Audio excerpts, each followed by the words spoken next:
أعوذ بالله من الشيطان الرجيم. بسم الله الرحمن الرحيم. أم حسبتم أن تدخلوا الجنة ولما يأتكم مثل الذين خلوا من قبلكم مستهم البأساء والضراء وزلزلوا حتى يقول الرسول والذين آمنوا معه متى نصر الله ألا إن نصر الله قریب. ام حسبتم، کیا تم نے خیال کیا ہے، تم نے گمان کیا ہے، ان تدخلوا الجنت، یہ کہ تم داخل ہو جاؤ گے جنت میں، ولما یأتکم مثل الذین خلوا من قبلکم، اور اب تک نہیں آئی تمہارے پاس مثالیں ان لوگوں کی جو گزرے ہیں تم سے پہلے، مستہم البأساء والضراء، پہنچی ان کو تنگ دستی، والضراء اور تکلیف، وزلزلوا اور جھنجھوڑے گئے، حتی یقول الرسول والذین آمنوا معہ، یہاں تک کہ کہا پیغمبروں نے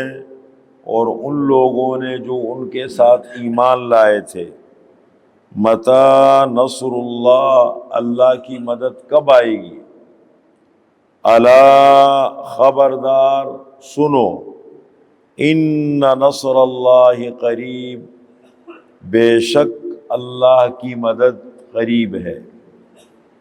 اس سے پہلے امت کے اختلاف کا ذکر ہوا پچھلی آیت میں کہ مختلف ادوار میں امت ایک رہی، اور پھر آہستہ آہستہ ان میں اختلافات شروع ہو گئے، شرک شروع ہو گیا، کفر شروع ہو گیا، اللہ کی نافرمانیاں شروع ہو گئی اور ماحول بگڑتا چلا گیا. یہ اللہ نے اس کا ذکر فرمایا. اس اختلاف کی وجہ سے کیا ہوا کہ جب امت بڑھ گئی، تقسیم ہو گئی، الگ الگ، ظاہر اہل ایمان الگ ہے. اب اگر آپ آج کل کی دنیا کو دیکھیں، اس وقت جو موجودہ دور میں ہم زندگی گزارتے ہیں، آپ دیکھیں ملت ابراہیمی والے کون ہیں؟ اس وقت دو امتیں ہیں، ایک ہے ملت سابیہ اور ایک ہے ملت ابراہیمیہ. ملت سابیہ میں یہ آتے ہیں، چین والے ہیں، جاپان والے ہیں، ہندوستان والے ہیں، یہ جو بدھسٹ ہے، مشرکین ہے جتنے، یہ ہے ملت سابیہ والے. اور ملت ابراہیمیہ میں کون کون آتے ہیں؟ عیسائی ہے، یہودی ہیں، مسلمان ہیں. اب آپ اس سے اندازہ لگائیں کہ حق کی مخالفت میں، حالانکہ عیسائی، یہودی، مسلمان سب حضرت ابراہیم علیہ السلام کو اپنا پیشوا مانتے ہیں، سب کی بنیاد پڑی ہے ابراہیم علیہ السلام سے. حضرت ابراہیم علیہ السلام کی دو بیویاں تھیں، حضرت سارہ جو خاندان سے تھی، ان سے حضرت اسحاق پیدا ہوئے، حضرت اسحاق سے حضرت یعقوب پیدا ہوئے جن کا لقب اسرائیل تھا، جو حضرت یوسف علیہ السلام کے والد تھے. ان سے بنی اسرائیل کا سلسلہ چلا، جن میں یہود بھی آتے ہیں اور جن میں عیسائی انگریز بھی آتے ہیں. یہ دونوں طبقے ہیں. اور پھر دوسری اہلیت حضرت ہاجرہ، ان سے حضرت اسماعیل علیہ السلام پیدا ہوئے، اور امتی محمد آپ صلی اللہ علیہ وسلم ان کی اولاد میں آتے ہیں. تو سب ملت ابراہیمی والے ہیں، لیکن آپس میں اختلاف دیکھیں. پھر یہود اور عیسائی، یہودی اور عیسائیوں کا آپس میں اتنا شدید اختلاف ہے کہ نعوذ باللہ یہودی کہتے ہیں کہ حضرت مریم بدکار عورت تھی. قرآن نے ذکر کیا، یا اخت ہارون ما کان ابوک امرأ سوء وما کانت امک بغیہ، کہ اے مریم آپ کے والد غلط آدمی نہیں تھے، آپ کی والدہ بدکار خاتون نہیں تھی، یہ بچہ کہاں سے آیا؟ الزام لگا دیا ان پہ. اور حضرت عیسیٰ علیہ السلام کے بارے میں کہتے ہیں نعوذ باللہ یہ ولد الزنا ہے. اتنی غلط سوچ ہے ان کے بارے میں. اور دوسری طرف عیسائی حضرت مریم کو 3 خداؤں میں سے خدا مانتے ہیں، اور حضرت عیسیٰ علیہ السلام کو خدا مانتے ہیں، خدا کا بیٹا مانتے ہیں، 3 خداؤں میں سے ایک خدا مانتے ہیں. اتنا آپس میں نظریات کے اختلاف ہے.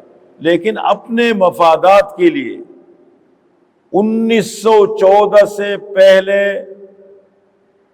یہ جو یہودی ہے یہ بیت المقدس میں داخل نہیں ہو سکتے تھے، یہودی ان کو نہیں چھوڑتے تھے. لیکن اسلام کی ضد میں آ کر کے، اسلام کی مخالفت میں آ کر کے یہ آپس میں شیر و شکر ہو گئے اور اسلام کے مخالف. آج دیکھیں امریکہ ان کے پش پہ بیٹھا ہے، ان کی برملت عائد کر رہے. برطانیہ کو دیکھیں، عیسائیت کو دیکھیں، سب ان کے ساتھ کھڑے ہوئے ہیں، حالانکہ آپس میں بالکل بنتی نہیں ہے، لیکن ایک ہو گئے اس کے لیے.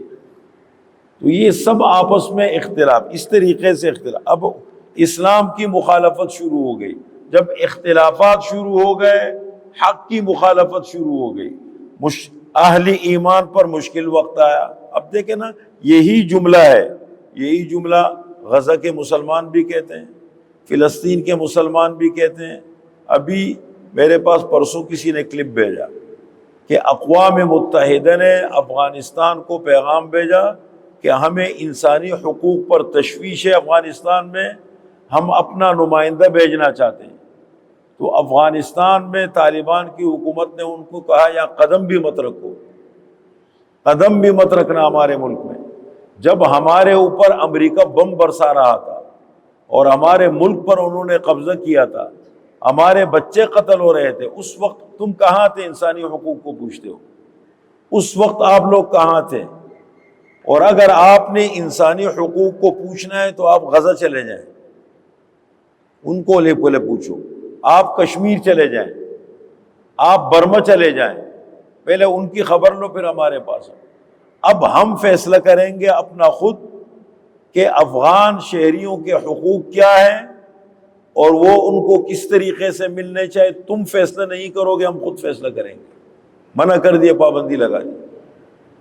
دیکھیں نا، یہ چیز ہوتی ہے. اب یہ حق کی مخالفت ہے.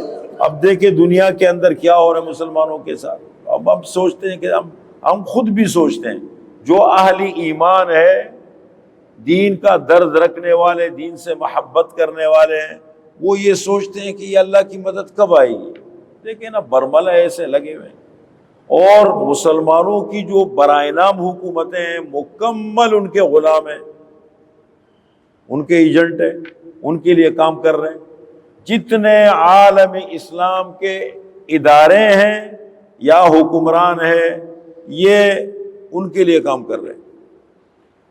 اپنی حکومتوں کو بچانے کے لیے، اپنے حکومتوں کو تحفظ دینے، ہر ایک کوشش کرتا ہے کہ کفر کا بڑا امریکہ مجھ سے خوش ہو جائے، برطانیہ مجھ سے خوش رہے، فلاں مجھ سے خوش رہے. ان کی یہ کوشش ہوتی ہے. تو دیکھیں یہ مشکل وقت اسلام پر آیا، کیا یہ ہر دور میں آیا، اور بالآخر اللہ کی مدد آ جاتی ہے. دیکھیں قربانی تو دینی پڑتی ہے.